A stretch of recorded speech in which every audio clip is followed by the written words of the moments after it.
ಬಳಪ ಹಿಡಿದ ಭಗವಂತ ಇರುತ್ತಾನೆ ನಮ ಸುತ್ತ ಅವತಾರ ನಾನಾ ರೂಪವೋ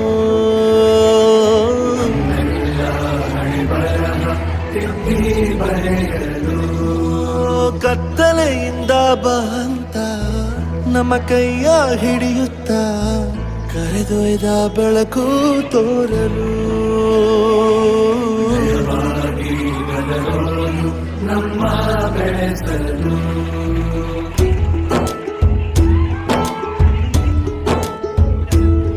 ಭಾಷೆ ಅಮೃತ ಕುಡಿಸೋ ತಾಯಾಗಿ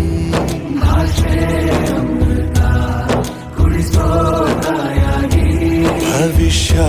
ಬರೆವಂತ ತಂದೇನೋ ಆಗಿ